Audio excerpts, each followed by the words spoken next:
কারণ সংস্কারের যা কিছু আজকে নিয়ে সারা দেশ আলোচিত এবং আলোড়িত, এটা তোর উদ্যোক্তা এবং এটা দেশনেত্রী বেগম খালেদা জিয়া তিনি 2030 ভিশন দিয়েছিলেন। পরবর্তীতে জনাব তারেক রহমান সাহেব 27 দফা দিয়েছিলেন।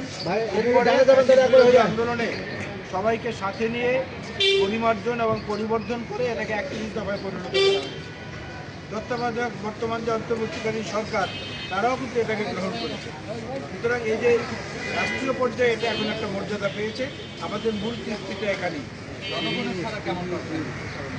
আমরা জনগণের ব্যাপক সাড়া পাচ্ছি। আপনারা দেখেছেন যে অন্য অনেক রাজনৈতিক দলের নেতারা একইভাবে প্রচারণায় নেমেছেন, কিন্তু এক গন্তব্য থেকে আর এক গন্তব্যে যেতে সভা শেষ হওয়ার পরে রাস্তার দুপাশে এরকম হাজার হাজার মানুষ আন্দোলনের ব্যাপারে দেখা গেছে। সুতরাং আমরা মনে করি মানুষের প্রত্যাশা, বাংলাদেশের নতুন রাজনৈতিক বন্দোবস্তের যে একটা আয়োজন এবং মানুষের অধিকার, জনপ্রত্যাশা এবং বিশেষ করে তরুণ যুবকদের আকাঙ্ক্ষা, এটা পূরণে জাতি তাকিয়ে আছে জনাব তারেক রহমানের নেতৃত্বে। ধন্যবাদ। আপনি বলছিলেন যে